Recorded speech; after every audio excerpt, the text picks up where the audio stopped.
મિત્રો, સનાતન પરંપરામાં યંત્ર, મંત્ર અને તંત્ર આ ત્રણેય શબ્દોનો ખૂબ ઉલ્લેખ થાય છે, પરંતુ ઘણી વખત આપણે તેનો અંતર સમજી નથી શકતા. યંત્ર શું છે, મંત્રની શક્તિ કેવી રીતે કાર્ય કરે છે અને તંત્રનો વાસ્તવિક અર્થ શું થાય છે, આ ત્રણેય વચ્ચેનો તફાવત અને તેમનું મહત્વ સમજીએ જ્યોતિષાચાર્ય ઉર્વિશકુમાર પંડ્યા પાસેથી.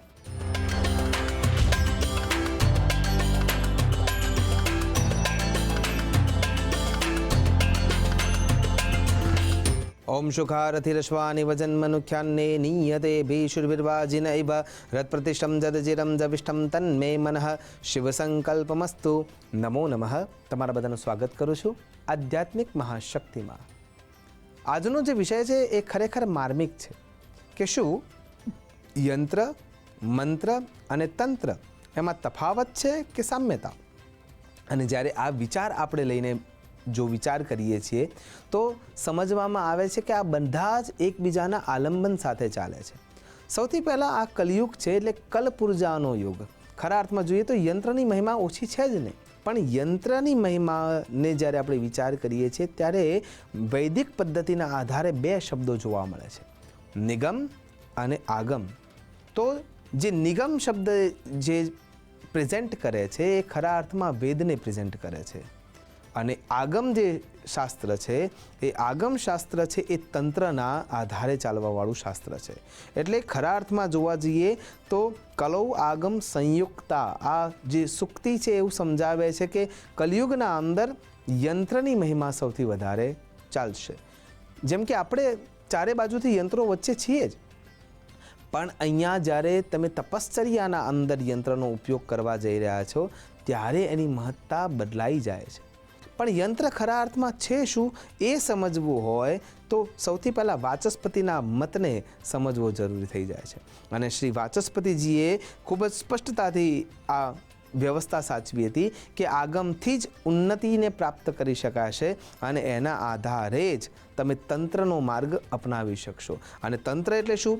તનોતિ ત્રાયતે ઇતિ તંત્ર, જે ત્રણ પ્રકારના દોષોને પોતાના મંત્રના આલંબન લઈને યંત્રના માધ્યમથી જે બદલી શકે છે એ તંત્ર છે. અને એટલા માટે તંત્રને જો સમજવું હોય તો ચાર એના ચરણ છે. એટલે સૌથી પહેલાં ચર્યાચરણ, બીજા નંબરમાં ક્રિયાચરણ, ત્રીજા નંબરમાં યોગચરણ અને ચોથા નંબરમાં જ્ઞાનચરણ. સૌથી પહેલું ચર્યાચરણ એટલે કે આચરણ દ્વારા તમે એને પ્રાપ્ત કરી શકો છો. જ્યારે તમે તંત્રનો ઉપયોગ કરવા માટે જઈ રહ્યા છો તો એના પહેલાં તમારું આચરણ શુદ્ધ હોવું જરૂરી છે. અને એનો જો આધાર લેવા જઈએ તો જે ચર્યાચરણ છે અથવા ચર્યાપાદ છે એને જ્યારે વિચારવા જઈએ છીએ ત્યારે આપણને અષ્ટાંગ યોગના નિયમો મળે છે. યમ, નિયમ, આસન, પ્રત્યાહાર, પ્રાણાયામ, ધ્યાન, ધારણા અને સમાધિ. જ્યારે તમે આ પરિવેશને એટલે કે અષ્ટાંગ યોગને જ્યારે તમે સિદ્ધ કરો છો, ચર્યા એટલે કે દિનચર્યામાં ઉતારો છો, ત્યારે તમારું પહેલું જે ચરણ છે એ સિદ્ધ થાય છે. અને ત્યાંથી તમારું બીજું ચરણ જે ક્રિયાચરણ છે એટલે કે એના ઉપર તમારે અડગ થઈને ચાલવાનું છે, ઇન્દ્રિયોને વશ કરવાનું છે. અને જ્યારે તમે ઇન્દ્રિયોને વશ કરી શકશો ત્યારે તમે એમાંથી આગળના ભાગ તરફ જઈ શકશો. અને પછી ત્રીજું જે ચરણ આવે છે એ યોગ ચરણ આવે છે. અને પછી જ્યારે તમે એ અવસ્થાએ પહોંચવા માટે કટિબદ્ધ છો, એ ઋતુના અંદર પરિવર્તનતા આવે છે તો પણ આપણા શરીરને એની અસર થતી નથી. આ અવસ્થા સુધી આવી જાઓ છો. જેમ કે હિમાલયના અંદર કેટલા પણ એવા દિવ્ય પુરુષો છે જે -15 થી 20 ડિગ્રીમાં પણ પોતાના શરીરને કોઈ પણ જાતની તકલીફ પડવા દેતા નથી. અને એમની માનસ સ્થિતિ એટલી પ્રબળ થઈ જાય છે કે એ એવું વિચારે કે મને ગરમી લાગી રહી છે તો -15 થી 20 ડિગ્રીમાં પણ એમના શરીર ઉપર પરસેવો આવી શકે છે. તો આ ક્રિયા કેવી રીતે થઈ શકે છે? યમ, નિયમ, આસન, પ્રાણાયામ, ધ્યાન, ધારણા, સમાધિ, આ એક તમારે ક્રિયાના આધારે જ્યારે તમે આગળ વધો છો ત્યારે આ જે શરીરરૂપી યંત્ર છે એ શુદ્ધ થતું જાય છે. અને જ્યારે એ શુદ્ધ થતું જાય એને શુદ્ધ કરવા માટેની જે વ્યવસ્થા છે એ મંત્ર છે. અને એના માટે જોઈએ શ્વાસોશ્વાસની ક્રિયા પર કંટ્રોલ. જેમ કે 12 વર્ષની તપશ્ચર્યાનો કોઈ પણ એક નિયમ જ્યારે સાધુ પુરુષ લેતા હોય છે કે માનો કે જમણો હાથ ઉપર રાખવાનો છે તો એ 24 કલાક હાથ ઉપર રહે છે અને એ અવસ્થામાં 12 વર્ષ સુધી એ પસાર કરી લે છે ત્યારે એમની સાધના સિદ્ધ થતી જતી હોય છે. કેટલાક શીર્ષાસન કરે છે, કેટલાક પંચાગ્નિ વચ્ચે રહે છે, કેટલાક જળમગ્ન રહે છે, કેટલાક શીતને આધારિત તપશ્ચર્યા આચરે છે. તો કહેવાનો અહીંયા અર્થ એ છે કે આ શરીરને યંત્ર બનાવવાની શરૂઆત આ નિયમોથી થાય છે. એટલા માટે ચોથું જે ચરણ છે એ જ્ઞાન ચરણ છે. અને પછી તમારું નોલેજ એ પ્રમાણે તમારા અંદર આવતું જાય છે. 4 પ્રકારની બુદ્ધિના સ્તર બદલાતા જાય છે. એ 4 પ્રકારની બુદ્ધિ એટલે બુદ્ધિને જ્યારે આપણે મેધા કહીએ, પ્રજ્ઞા કહીએ, પછી એના પર ઋતુંભરા આવે અને ઋતુંભરાથી બ્રહ્મરેતાની બુદ્ધિ સુધી આપણે પહોંચી શકીએ. તો આ જે અવસ્થા છે એ અવસ્થા સુધી પહોંચવા માટેનું આ શરીરનું જે યંત્ર છે એને તૈયાર કરવામાં આવે છે. અને એ યંત્રને કોના જોડે જોડવું જોઈએ? મંત્ર સાથે. જેમ કે પ્રણવદનુ સરોહી આત્મા બ્રહ્મ તરુ લક્ષ્ય મુચ્યતે. જ્યારે તમે પ્રણવ એટલે કે ઓમકારનો નાદ જ્યારે તમે કરો છો તો સાયન્સની દૃષ્ટિએ તમે વિચાર કરો તો જે સૂક્ષ્મ શરીર આપણું રહેલું છે એ ધ્વનિના કેન્દ્રોથી બનેલું છે.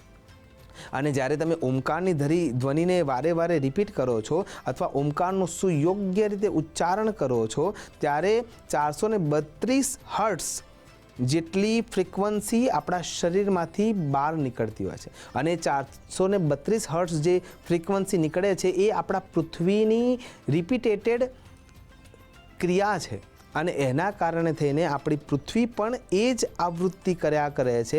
અને એના કારણે થઈને આપણું જે મંત્ર શક્તિનું જે આરાધન છે એ પૃથ્વી સાથે જોડાઈ જાય છે. એટલે સચરાચર પૃથ્વીની જે ઉર્જા છે, ઓરા છે, એ આપણા શરીર સાથે મંત્રની ધ્વનિ સાથે જોડાઈ ગયું છે. અને જ્યારે એ જોડાઈ જાય છે ત્યારે મંત્ર સિદ્ધ થવાની શરૂઆત થાય છે. અને જેમ જેમ મંત્ર સિદ્ધ થવા જાય છે, અને બીજી રીતે જો વિજ્ઞાનની દ્રષ્ટિએ જોવા જઈએ તો સાયમેટિક જે વિજ્ઞાન છે એ ધ્વનિનું વિજ્ઞાન છે.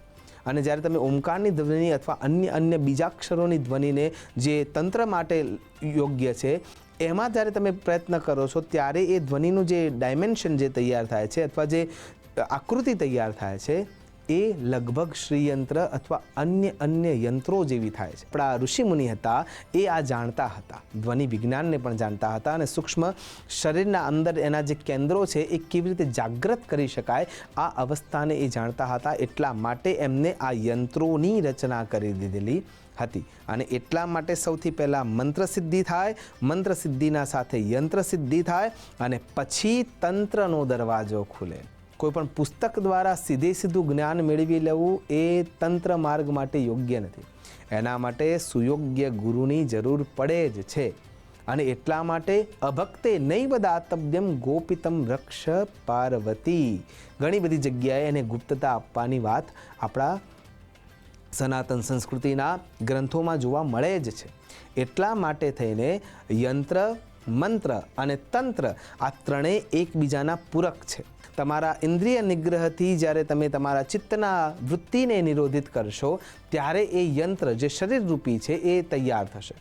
ત્યારબાદ એને મંત્રના આધારે વારે વારે નિયમોથી, પ્રાણાયામથી, પ્રત્યાહારથી, ધ્યાન, ધારણા, સમાધિથી જ્યારે તમે એને વારે વારે તૈયાર કરો છો અને પ્રણવદનુ એટલે કે ઓમકારના નાદથી તમે જ્યારે એને વારે વારે અથવા અન્ય ગુરુ મંત્રો દ્વારા તમે જ્યારે વારે વારે એ ક્રિયામાં જાઓ છો ત્યારે મંત્ર સિદ્ધ થાય છે. અને એ મંત્ર સિદ્ધ થયા પછી તંત્રમાં પ્રવેશ થાય છે. અને તંત્ર આ જ સૃષ્ટિમાં સંપૂર્ણ બ્રહ્માંડનું સુખ આપણને આપી શકે છે. અને એટલા માટે તંત્ર માર્ગ એ ખરા અર્થમાં વિજ્ઞાનની દૃષ્ટિએ જોવા જઈએ તો પણ ખરા અર્થમાં સિદ્ધ કરવાવાળો જ ભાગ છે. એટલે કે આગમ જે શાસ્ત્ર છે એ શાસ્ત્ર પણ આપણને આ જ સમજાવે છે કે સુયોગ્ય ગુરુના માર્ગદર્શન હેઠળ જ્યારે સુયોગ્ય યંત્ર દ્વારા, સુયોગ્ય મંત્ર દ્વારા, સુયોગ્ય વિધિ વિધાન સાથે જ્યારે આ કરવામાં આવે ક્રિયા ત્યારે ચોક્કસ લાભ મળતો જ હોય છે. આ મંત્ર, યંત્ર અને તંત્ર એકબીજા સાથે જોડાઈને શ્રેયસ્કર લાભ આપી શકે છે. અને એ લાભ મેળવવા માટે કેવળ જરૂરત છે સિદ્ધતા પ્રાપ્ત કરી અને નિયમ સાથે જીવન જીવવાની. આશા કરું છું નિયમ દ્વારા યંત્ર, મંત્ર અને તંત્રનો લાભ લઈએ અને ખરા અર્થમાં જીવનને શ્રેયસ્કર બનાવીએ. એ જ અભ્યર્થના સાથે નમસ્કાર. અસ્તુ સદા શિવોહમ. નમો નમઃ.